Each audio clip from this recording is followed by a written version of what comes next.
há cenas urbanas que se repetem tanto que, de tão frequentes, correm o risco de se tornarem normais.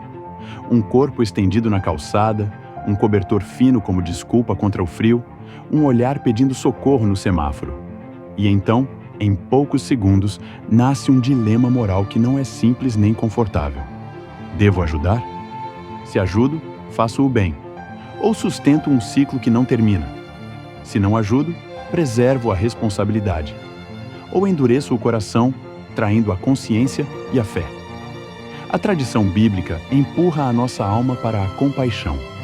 O texto de Mateus é quase insuportável de tão direto. Tive fome e me destes de comer. Tive sede e me destes de beber. E Cristo identifica o necessitado consigo mesmo. É difícil ler isso e continuar indiferente. A caridade no cristianismo não é um ornamento sentimental. É um dever espiritual, uma forma concreta de amar o próximo. E aqui entra a consciência.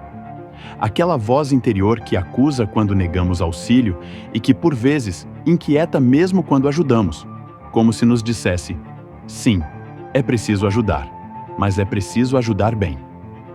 Louis Lavelle, ao falar da experiência da presença, sugere que a vida moral nasce quando a presença do outro deixa de ser um ruído externo e se torna uma realidade interior que nos convoca. Dito de modo simples, há um chamado humano, e para muitos, um chamado divino, no sofrimento alheio. Mas o próprio imperativo da caridade pode ser corrompido quando se converte em ingenuidade social. E aqui começa a segunda parte do dilema: a crítica ao assistencialismo que, sem querer, perpetua a rua como destino. 1.587. Quanto tem de dinheiro aqui? Menos 110 reais. Conta pra mim. Esse aqui é o quê? Saco do quê? Isso aqui que é isso aqui? Não, é pode ir lá. Ah, tá. Você recebe 1.000, quanto tem? Você vai estourar tudo na pedra. Você vai estourar tudo na pedra. 970. 970 reais. Teve R$1 de moeda. R$1 de moeda. Aí você sacou agora. E agora, menos 110 reais. E comprei o cigarro, salgado, tem 100 E reais. esse é o auxílio do que é isso aí? Independência aqui. Caramba, é foda. Sabe o que é foda, Joe? Eu tenho parente desempregado que não tem auxílio de porra nenhuma, mano. Não tem porra nenhuma, tá ligado, velho? Tem irmão desempregado, não recebe porra nenhuma. Tem um genro desempregado que não recebe porra nenhuma. E você recebendo essa porra de graça. Sabe quem tá pagando essa pra você? É eu. É eu que pago essa pra você vir aqui nessa porra e estourar na Cracolândia. Vai né, meu? Fala que país de merda é esse aqui. Não é um país de bosta essa porra aqui, velho? É um país de merda, né? Trabalhando que um monte de gente desempregada aí precisando de dinheiro, e você sacando R$1.500, não trabalha e o seu CID é doença química. Mas agora esse bagulho aí. O ponto é duro, mas necessário. Não existe dignidade em viver ao relento, sem saneamento, sem segurança, sem alimentação adequada e sem abrigo. E tratar a rua como se fosse um modo legítimo de vida é, muitas vezes, romantizar uma tragédia. No Brasil, a própria política pública reconhece que se trata de um grupo heterogêneo e em extrema vulnerabilidade, com vínculos familiares interrompidos e ausência de moradia regular, isto é, uma condição de ruptura social, não um ideal de liberdade. Dizer que alguém tem direito a permanecer na rua como solução definitiva é quase uma contradição. Direito, em sentido forte, deveria significar acesso ao mínimo civilizatório e não permanência no abandono. E, no entanto, há algo que também precisa ser dito sem hipocrisia. Existe, sim, a opção deliberada de muitas pessoas por permanecer nas ruas, não por pura fatalidade, mas por escolha, frequentemente ligada ao desejo de viver sem limites, de evitar regras, horários, disciplina e responsabilidades. Em vários contextos urbanos, equipes de abordagem relatam recusas de acolhimento quando o abrigo impõe normas, proibição de álcool e drogas, horários de entrada e saída, separação de grupos, restrições para permanecer com certos companheiros, regras sobre animais. Uma reportagem sintetiza esse dado de maneira objetiva ao mencionar motivos recorrentes de recusa. Entre eles, não concordar com as regras, inclusive as que vedam o uso de drogas e álcool. Esse ponto muda o tom moral da discussão. Nem toda recusa é fruto de injustiça social. Em muitos casos, é recusa da ordem mínima que torna possível recomeçar. Aqui convém uma distinção filosófica essencial, para não cairmos nem no sentimentalismo cego, nem no moralismo desumano. Uma coisa é reconhecer que há pessoas esmagadas por tragédias reais.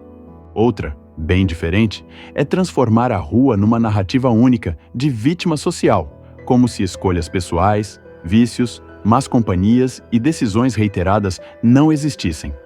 Em linguagem comum, há quem esteja na rua porque caiu, e há quem esteja na rua porque, por ora, prefere ficar. E prefere ficar porque a rua, paradoxalmente, pode facilitar a continuidade de certos vícios e de certas liberdades que são, na verdade, servidões. É o velho paradoxo moral. A busca de uma liberdade sem limites frequentemente desemboca na escravidão do hábito. Isso nos obriga a encarar uma pergunta incômoda. Quando eu dou dinheiro na esquina, o que estou financiando? Alimento e água?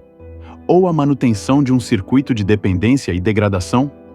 Quando eu ajudo, sem critério, posso estar comprando minha paz de consciência ao preço do sofrimento prolongado do outro. A caridade, nesse caso, vira anestesia moral. Alivia o doador, mas não cura o necessitado.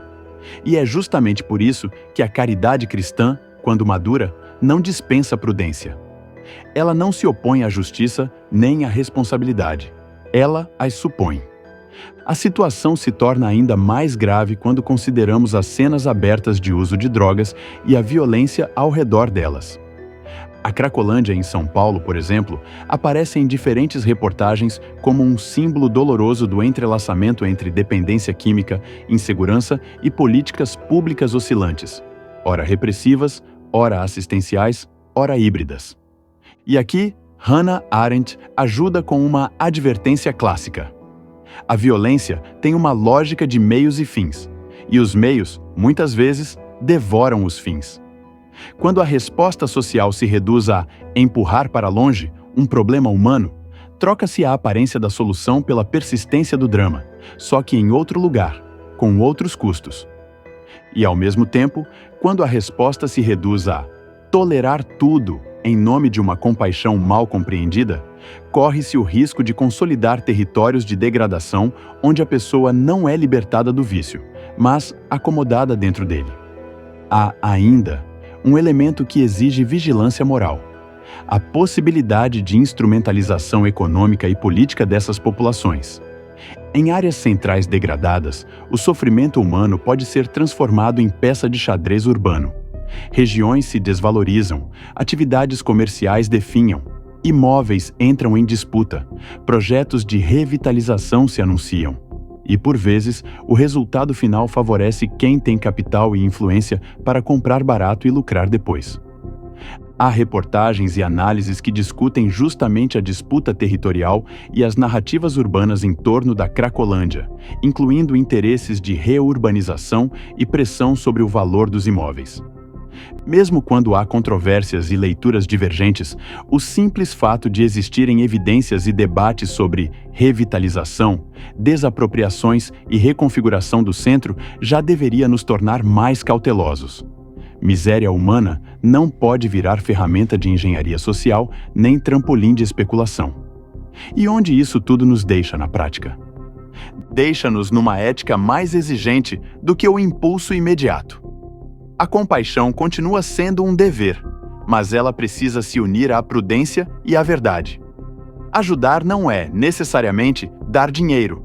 Ajudar pode ser oferecer comida, água, informação, acionar serviços, apoiar instituições sérias, exigir do poder público políticas que recuperem pessoas e não apenas administrem a rua.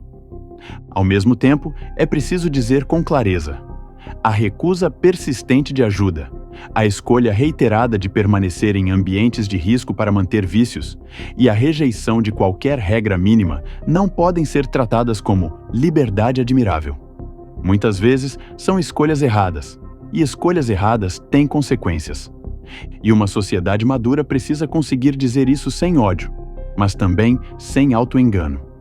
Se quisermos um critério moral simples, ele talvez seja este: A verdadeira caridade não é a que preserva a miséria para aliviar a consciência do doador.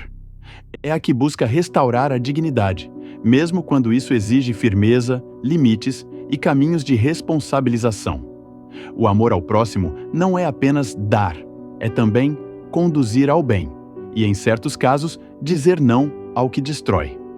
Entre a caridade e o assistencialismo, há uma diferença do tamanho da verdade. A primeira levanta o homem. O segundo, quando mal desenhado, pode mantê-lo caído. E agora, a pergunta final: a que realmente importa? Quando você ajuda alguém na rua, você está oferecendo uma ponte para sair, ou apenas reforçando a permanência? Você está amando o próximo? Ou amando a sensação de ter feito sua parte? Talvez o dilema moral do nosso tempo seja este. A compaixão precisa aprender a ser inteligente para não se tornar cúmplice do abismo.